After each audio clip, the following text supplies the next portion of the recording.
الفت میں تو منزل کی ہوس کیسی، یہاں تو عین منزل ہے تھکن سے چور ہو جانا۔ الحمد للہ رب العالمین والصلاة والسلام علی سید المرسلین وعلی آلہ واصحابہ اجمعین۔ اعوذ باللہ من الشیطان الرجیم، بسم اللہ الرحمن الرحیم۔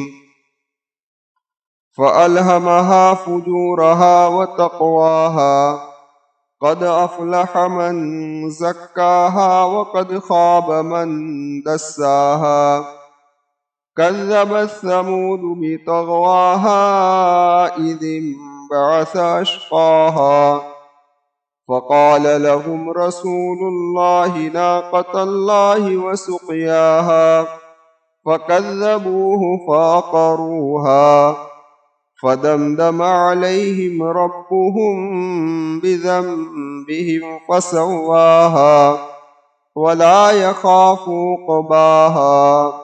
صدق اللہ العظیم۔ معزز سامعین کرام اور پردہ نشین خواتین، اس سے پہلے والی مجلس کے اندر اس سورت کی ابتدائی آیات کریمہ کی تشریح پیش کی گئی تھی۔ آج کی اس مجلس کے اندر اللہ تبارک و تعالیٰ نے 7 چیزوں کی جو قسم کھائی اور قسم کھانے کے بعد جس مضمون کو بیان کیا ہے، اس مضمون کے متعلق کچھ بات عرض کرنی ہے۔ اللہ تبارک و تعالیٰ مجھے حق بات کہنے کی توفیق عطا فرمائے اور ہم تمام کو سمجھنے کی توفیق عطا فرمائے اور تقوی کی دولت سے ہمیں مالا مال فرمائے۔ اللہ تبارک و تعالیٰ نے 7 چیزوں کی قسمیں کھانے کے بعد فرمایا فَأَلْهَمَهَا فُجُورَهَا وَتَقْوَاهَا قَدْ أَفْلَحَ مَنْ زَكَّاهَا وَقَدْ خَابَ مَنْ دَسَّاهَا۔ پس الہام کیا اس نفس کو اس کی بدی کا اور اس کی پرہیزگاری کا کہ تحقیق کے کامیاب ہو گیا وہ آدمی جس نے اپنے نفس کو پاک و صاف کر لیا، اور تحقیق کے ناکام ہوا وہ آدمی جس نے اپنے نفس کو مٹی کے اندر ملا دیا۔ اللہ تبارک و تعالیٰ نے اس مضمون کو بیان فرمایا۔ اب اس مضمون کو سمجھنے سے پہلے ہمیں ایک بات سمجھنی ہے۔ اگر وہ بات سمجھ میں آ گئی تو انشاءاللہ ان آیات کریمہ کا سمجھنا آسان ہو جائے گا۔ اللہ تبارک و تعالیٰ نے انسان کو 3 قوتیں عطا فرمائی ہیں۔ ان میں سے پہلی قوت ہے قوت عقل، کہ اس قوت عقل کی وجہ سے انسان اچھائی اور برائی کے درمیان میں فرق کر سکتا ہے، پہچانتا ہے۔ دوسری قوت ہے قوت شہوت، کہ جس کی وجہ سے انسان کے دل کے اندر کسی چیز کی خواہش پیدا ہوتی ہے، وہ اپنی مرغوب اور پسندیدہ چیزوں سے لذت کو حاصل کرتا ہے۔ سمجھ میں آئی بات؟ اور لذتیں اس کو حاصل ہوتی ہے۔ خیر، اور تیسری جو چیز ہے طاقت ہے وہ قوت غضب ہے، کہ جس کے ذریعے سے غضب مانا غصہ، کہ جس کے ذریعے سے انسان اپنے مخالف کا رد کرتا ہے، مقابلہ کرتا ہے اور اپنا غصہ کسی پر نکالتا ہے، تو یہ قوت غضب۔ تو کتنی طاقتیں ہوئی بھائی؟ 3: قوت عقل، قوت شہوت اور قوت غضب۔ اب جب کوئی انسان قوت عقل کے ذریعے سے، کس کے ذریعے سے؟ قوت عقل، کہ قوت شہوت اور قوت غضب کو قوت عقل کا تابع بنا دے۔ یعنی کیا مطلب؟ کہ جو عقل کہے وہ ان 2 طاقتیں کرے، اور عقل جن چیزوں سے روکے اسے دو طاقتیں رک جائے. ایک بات. دوسری بات کہ قوت عقل جو ہے وہ شریعت کی روشنی سے منور ہو اور انبیاء کے طریقے پر چلنے کے ساتھ ساتھ اچھائی اور برائی کی پہچان کرے. اچھائی اور برائی کی پہچان کرے تو وہ آدمی تقوی کا مرتبہ حاصل کرتا ہے. سمجھ میں آئی بات کہ نہیں آئی؟ اور تھوڑی دیر کے لیے سمجھ لو کہ اس کے خلاف ہوا. کیا خلاف ہوا؟ کہ قوت عقل جو ہے وہ شریعت کے نور سے مزین نہیں ہوئی. سمجھ میں آئی بات؟ اور یا تو اس نے اچھی چیز کو بدی سمجھا اور بدی چیز کو اچھی سمجھا. دو. یا تھوڑی دیر کے لیے مان لیجئے کہ قوت عقل شریعت کے نور سے تو منور اور مزین ہوئی لیکن قوت غضب اور قوت شہوت اس کے تابع بن کر نہ چلی، بلکہ اس کا الٹا ہو گیا کہ قوت غضب اور قوت شہوت نے قوت عقل کو اپنا تابع دار بنا. کیا ہو گیا؟ اس کا الٹا ہو گیا. تو یہ فجور کا مرتبہ ہے. اس کا مرتبہ ہے فجور. اسی کو اس آیت کریمہ میں کہا کہ فَأَلْهَمَهَا فُجُورَهَا وَتَقْوَاهَا. سمجھ میں آئی بات؟ خلاصہ کلام یہ نکلا کہ اگر قوت شہوت اور قوت غضب عقل کے تابع بن کر چلے اور عقل شریعت کے نور سے یعنی شریعت کی تابع بن کر چلے تو انسان تقوی حاصل کر لیتا ہے.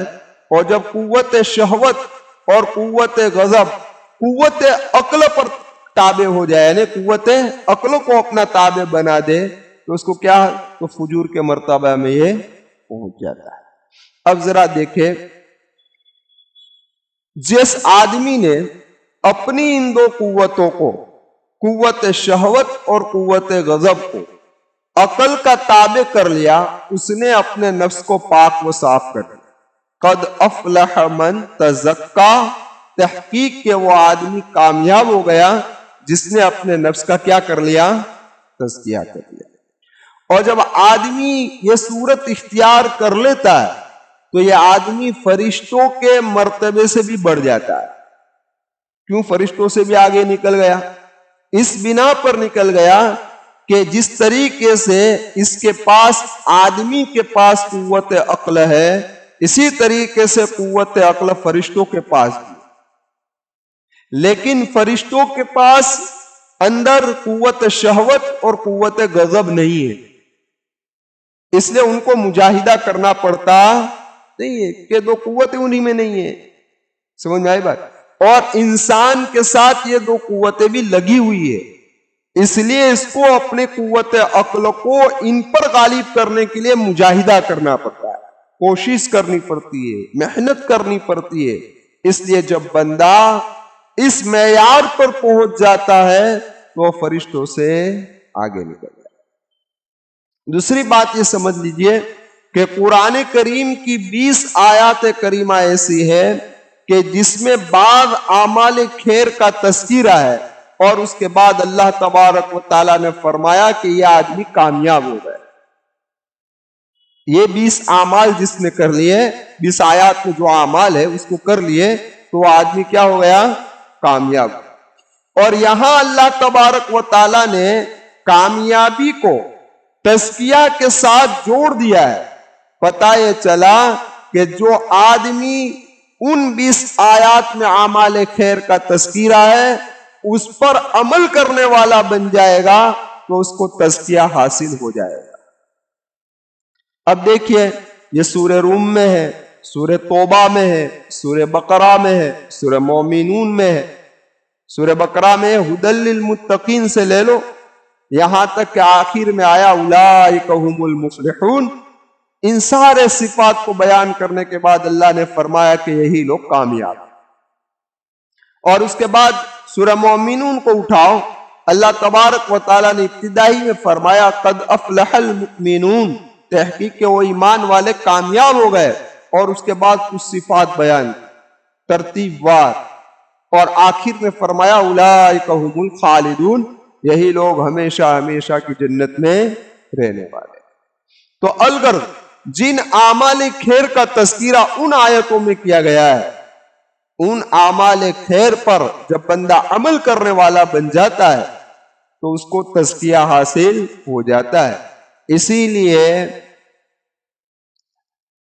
طریقت کے جتنے علماء ہیں اور اولیاء ہیں، انہوں نے جو رسالے اور کتابیں لکھی ہے وہ بس انہی 20 آیات کریمہ کی تشریح، تاکہ انسان اپنے نفس کو پاک و صاف کر، اور اگر اس سے الٹا ہو گیا تو اللہ تبارک و تعالیٰ نے فرمایا وَقَدْ خَابَ مَنْ دَسَّاهُ، تحقیق کہ وہ آدمی نامراد ہوا کہ جس نے اپنے نفس کو مٹی میں ملا دیا، یعنی اس کی قوت عقل، قوت غضب اور قوت شہوت کے تابع بن گئی، کہ جہاں چاہ جھک گیا، جہاں شہوت ہوئی وہاں پر جھک گیا، غصہ آیا تو کسی سے لڑائی کر بیٹھا، جھگڑا کر بیٹھا، بول بیٹھا، گویا کہ اس کی عقل اس کے غصے نے اس کو تابع کر دیا۔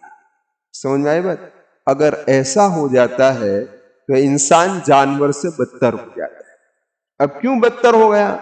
اس بنا پر کہ انسان کے اندر اللہ کی تجلی کا نور حاصل کرنے کا سبب عقل تھا، عقل ہے اس کے پاس، لیکن اس کے باوجود اس نے اس عقل کا صحیح استعمال نہیں کیا اور اپنے آپ کو ایک جانور سے بھی بدتر بنا دیا۔ وہ جانور کے اندر وہ سبب ہی نہیں ہے، وہ صلاحیت ہی نہیں ہے، اس لیے وہ تو مجبور ہے، لیکن انسان تھوڑا مجبور۔ سمجھ میں آئی بات؟ تو یہ ہے ان 3 آیات کریمہ کا خلاصہ۔ آگے اللہ تبارک و تعالیٰ نے قوم سمود کا واقعہ بیان کیا کہ یہ قوم سمود کہ جنہوں نے اپنی عقل کو تابع بنا دیا قوت غضب اور قوت شہوت کا، تو ان کا نتیجہ کیا؟ واقعہ مختصر طور پر سن لیجئے۔ سمود ایک آدمی کا نام، سمجھ میں آئی بات؟ اور یہ سمود کا نسب نامہ سمود بن عامر بن ارم بن سام بن نوح علیہ السلام، 4 پشت کے بعد نوح علیہ السلام سے اس کا نسب نامہ مل جاتا ہے۔ اس کی جو اولاد تھی، یہ اولاد قوم عاد کے ہلاک ہونے کے بعد حجاز و شام کے درمیان کے اندر بسی، خاص طور پر 2 شہروں میں، ایک حجر کے اندر جو شام کے قریب ہے، اور ایک وادی القرا میں جو حجاز کے قریب ہے۔ مورخین نے لکھا ہے کہ 1700 بستیاں ان 2 شہروں کے اندر ان کی آباد تھی۔ کتنی؟ 1700۔ اللہ تبارک و تعالیٰ نے ان کو یہ ہنر دیا تھا کہ وہ پہاڑوں کو تراش تراش کر کیا بناتے تھے بھائی؟ مکان بناتے۔ اتنی طاقتور قوم تھی کہ پانی کی قلت تھی، جہاں یہ لوگ آباد تھے وہاں پانی بہت کم تھا اور پتھریلی زمین تھی، تو یہ لوگ محنت کر کر کر تالاب بناتے، ندی، تالاب، کنویں۔ تو ان کا اصل مشغلہ کھیتی باڑی، یہ کھیتی کی جتنی انکم اور آوک آتی تھی وہ اسی کے اندر یہ لوگ خرچ کر دیا کرتے۔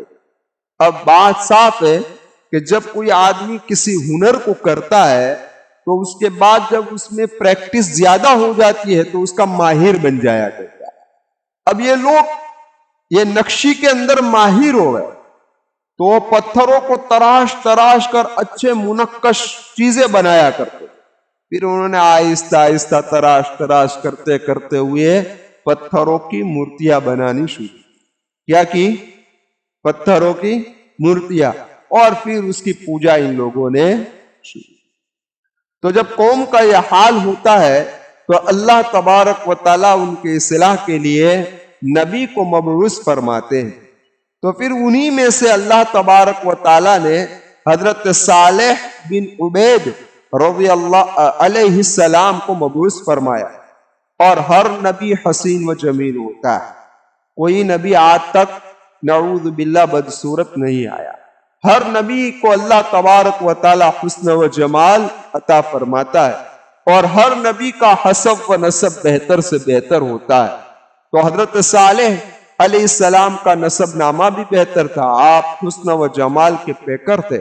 تو خیر اللہ نے جب نبی بنایا، نبی تو اور اس قوم کی طرف مبعوث فرما کر بھیجا، تو حضرت صالح علیہ السلام نے قوم کو سمجھایا، لیکن قوم سمجھی نہیں کہ بھئی آپ کو اللہ نے اتنی طاقت دی ہے، ایک ایسی طاقتور قوم بنائی ہے، تو آپ اللہ کا شکر ادا کرو اور اس کے سامنے جھکو۔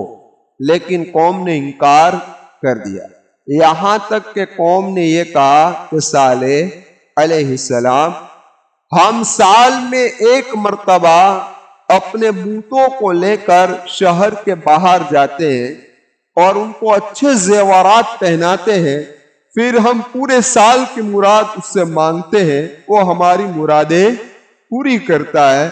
تو ہم بھی آپ کو دعوت دیتے ہیں کہ اس سال جب ہمارا جانا ہو تو آپ بھی ہمارے ساتھ تشریف لائے۔ تو حضرت صالح علیہ السلام نے قبول کر لیا۔ جب وہ تاریخ آئی، یہ لوگ اپنے بتوں کو لے کر شہر کے باہر نکلے، تو حضرت صالح علیہ السلام بھی اپنے ماننے والوں کے ساتھ چلے۔ اب ان لوگوں نے اپنے بتوں کو رکھا، اس کو زیورات پہنائے، سب کچھ کیا اور اس کے بعد مانگنا شروع کیا۔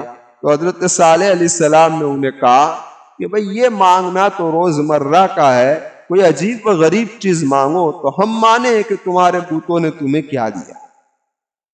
اب جب ان لوگوں نے عجیب و غریب چیز مانگی تو کچھ نتیجہ سامنے آیا نہیں، یہاں تک کہ روئے، آسمان سر پر لے لیا، لیکن نتیجہ سامنے آیا نہیں۔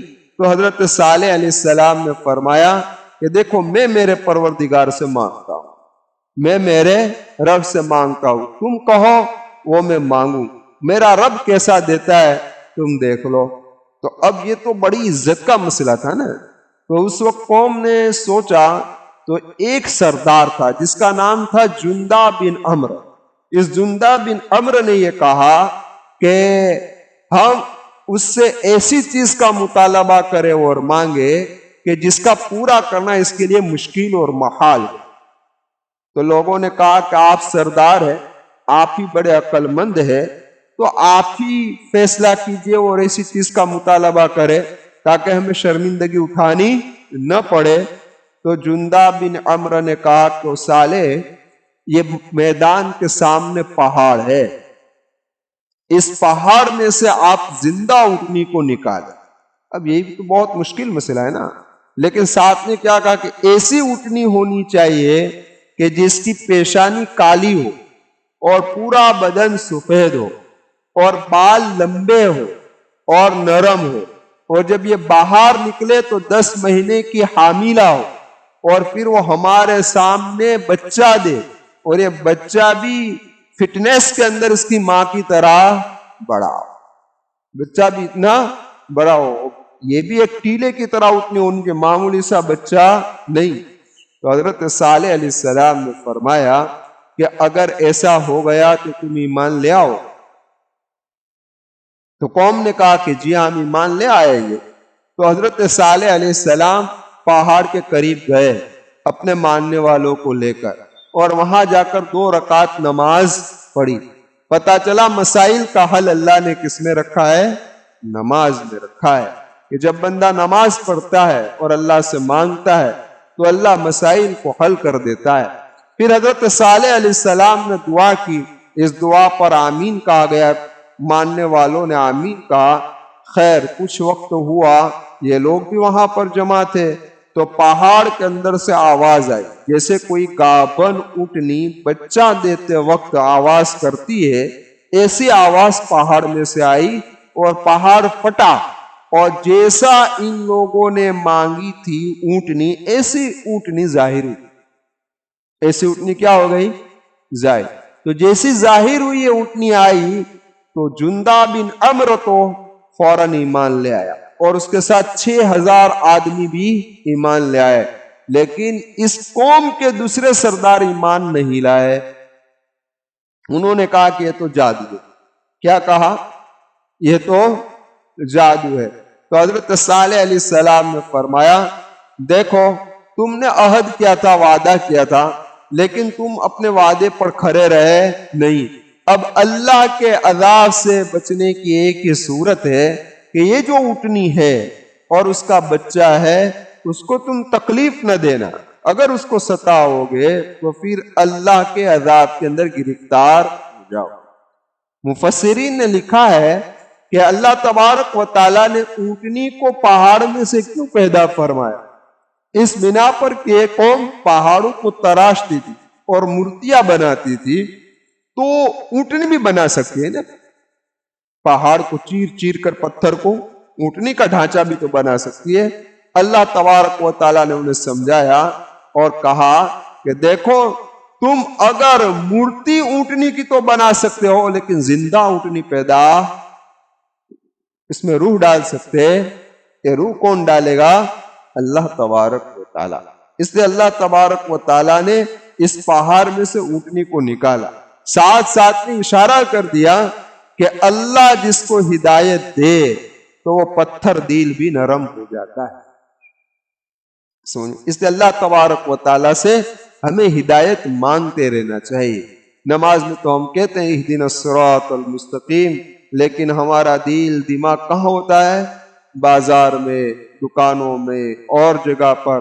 یہاں سے زبان سے کہہ رہے ہیں اہدنا الصراط المستقیم، لیکن توجہ ہماری ہوتی نہیں.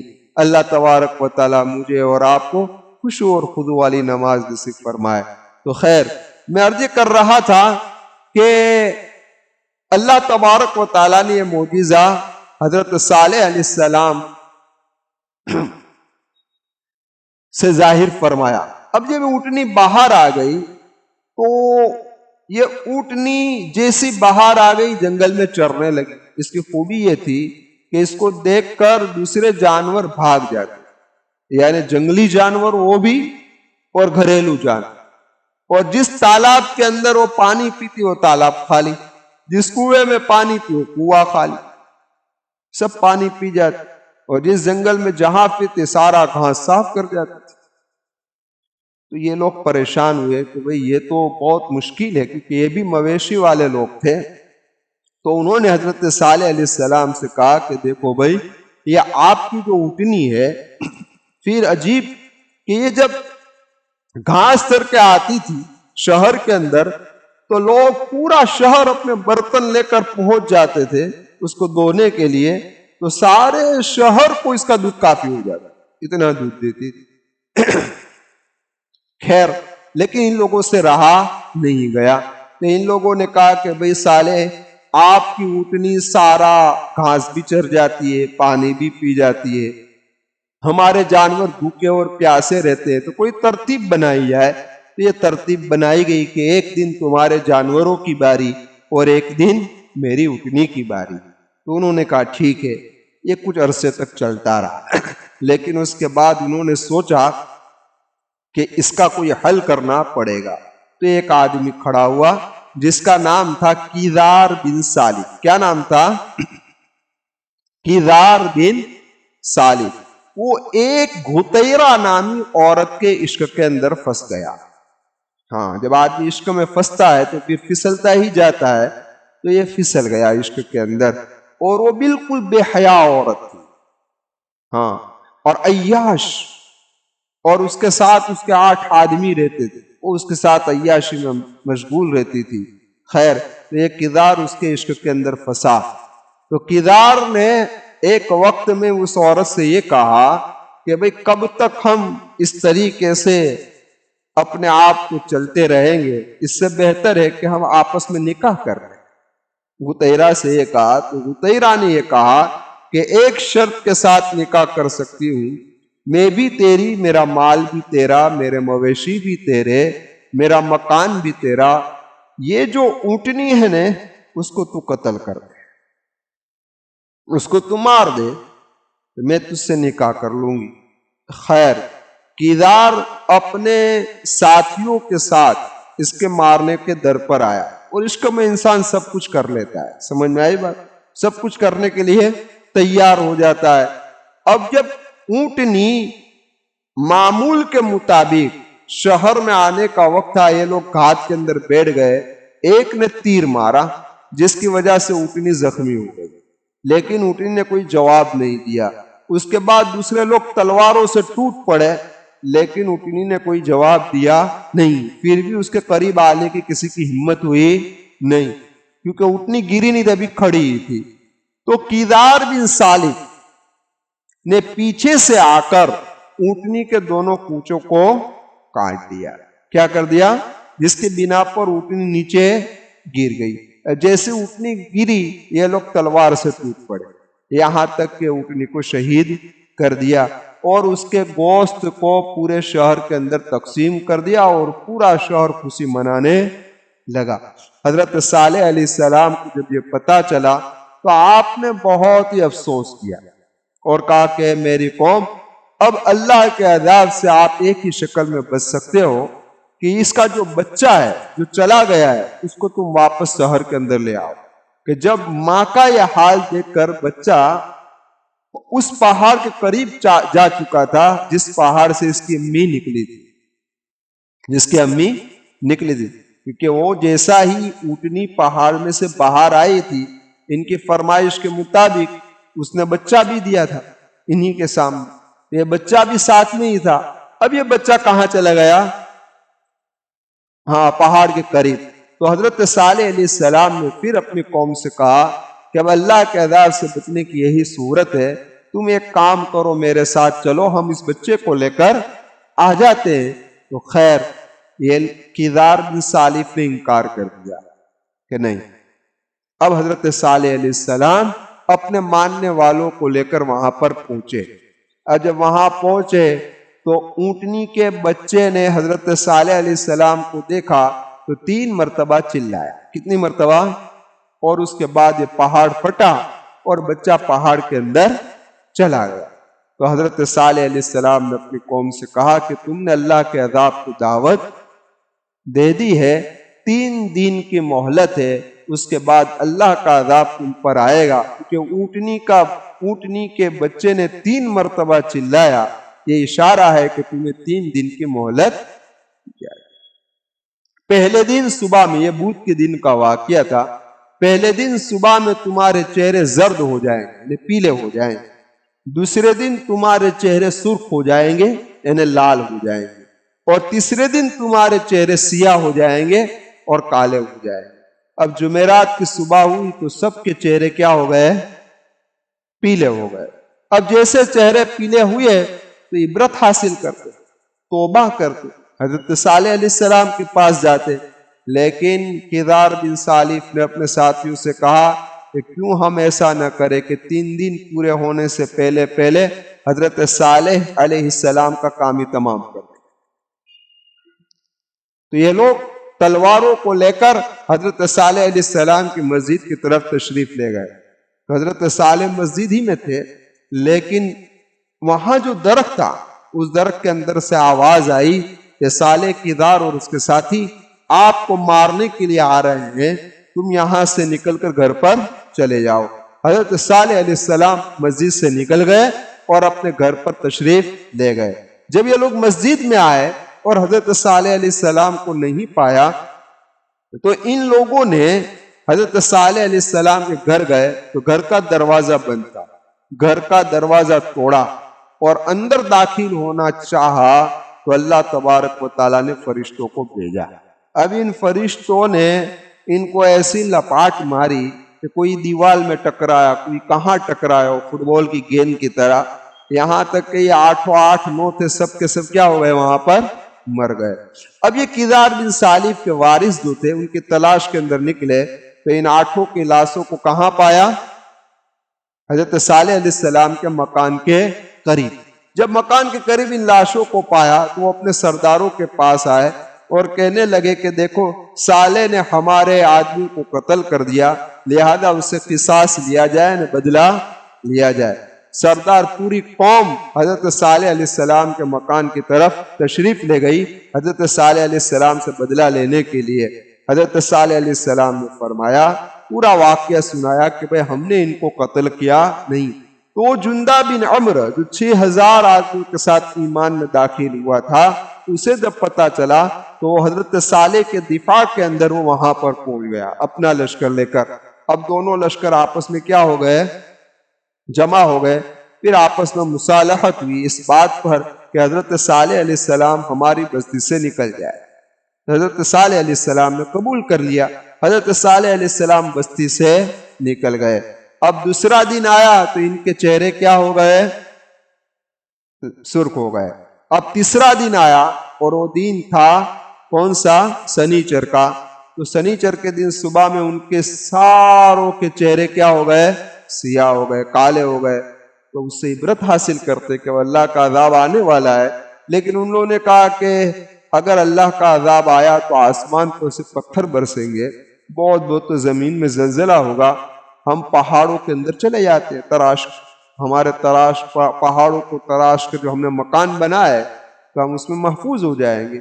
خیر، تو 3 دن کے ختم ہونے کے بعد حضرت جبرائیل علیہ السلام آسمان و زمین کے درمیان ایک بھیانک صورت کے اندر ظاہر ہوئے اور ایک چیخ ماری، جس کے بنا پر یہ سارے کے سارے ڈر گئے اور پہاڑوں کے اندر گھس گئے۔ پھر حضرت جبرائیل نے دوسری چیخ ماری، پہلی چیخ میں زلزلہ قائم ہو گیا، اور دوسری چیخ جب ماری حضرت جبرائیل نے، ساروں کے دل پھٹ گئے، تو سارے کے سارے کیا ہو گئے؟ مر گئے۔ تو حضرت صالح علیہ السلام اپنے ماننے والوں کو لے کر مکۃ المکرمہ کی طرف روانہ ہو گئے، اور یہ قوم کیا ہو گئی بھئی؟ تباہ و برباد ہو گئی۔ میرے آقا و مولا محمد رسول اللہ صلی اللہ علیہ وسلم جب غزوہ تبوک کے موقع پر اس جگہ سے جب آپ کا گزر ہوا تو آپ نے صحابہ سے یہ فرمایا، اے میرے صحابہ، اس جگہ پر نہ ٹھہرے، نہ یہاں کا پانی بھی نہ پیے، کیونکہ آج بھی اس جگہ پر قوم سمود کو عذاب ہو رہا ہے۔ یعنی جس جگہ اللہ کا عذاب نازل ہوا ہو وہاں ٹھہرنا نہیں چاہیے۔ ایک آدمی بچ گیا تھا جس کا نام ابو ریغال تھا۔ وہ اس لیے بچا تھا کہ جس وقت عذاب آیا اس وقت وہ اپنی بستی میں تھا نہیں، بلکہ وہ حدود حرم میں تھا، اور جو آدمی حرم کے حد میں ہوتا ہے وہ اللہ اس کو مأمون رکھتا ہے، حفاظت میں رکھتا ہے۔ جیسا حدود حرم سے باہر آیا تو اللہ تبارک و تعالیٰ نے اس کو بھی عذاب کے اندر گرفتار کر لیا۔ وہیں پر اس کی قبر کھودی گئی، وہیں پر اس کو دفنایا گیا، جس کا نام کیا تھا؟ ابو ریغال۔ تو صحابہ کرام اور نبی کریم صلی اللہ علیہ وسلم جب طائف کی طرف جا رہے تھے تو لوگ اس کی قبر پر پتھر مار رہے تھے، تو اللہ کے محبوب صلی اللہ علیہ وسلم نے فرمایا، تم جانتے ہو میرے صحابہ یہ قبر کس کی ہے؟ تو صحابہ نے کہا کہ اللہ کے محبوب ہم نہیں جانتے۔ تو اللہ کے محبوب نے پورا واقعہ سنایا اور کہا کہ یہ ابو ریغال کی قبر ہے، اور اگر تم کو یقین نہ ہو تو آپ وہ اپنی قبر کے اندر سونے کی لکڑی لے کر، یعنی اس کو جو دفن کیا گیا ہے اس کے ساتھ سونے کی لکڑی تھی، وہ سونے کی لکڑی بھی اس کے ساتھ دفن کی گئی ہے۔ صحابہ نے جب اس قبر کو کھودا تو اس کے اندر سے سونے کی لکڑی نکلی۔ کیا نکلی؟ سونے کی لکڑی نکلی۔ تو خیر، اللہ تبارک و تعالیٰ نے قوم سمود کو اس طریقے سے ہلاک و برباد کیا۔ یہ تو مختصر واقعہ تھا جو آپ حضرات کے سامنے بھی پیش کیا۔ قرآن کریم کی دوسری صورتوں میں اس واقعے کو اور تفصیل سے بیان کیا گیا ہے، لیکن ہم اللہ تبارک و تعالیٰ سے دعا کرتے ہیں اللہ اپنے عذاب سے ہم تمام کی حفاظت فرمائے۔ تو اللہ تبارک و تعالیٰ نے ان آیات کے اندر اس واقعے کا تذکرہ کیا ہے، تو ان آیات کی تشریح انشاءاللہ میں آئندہ منگل کو آپ حضرات کے سامنے پیش کروں گا۔ آمین وآخر دعوانا ان الحمدللہ رب العالمین۔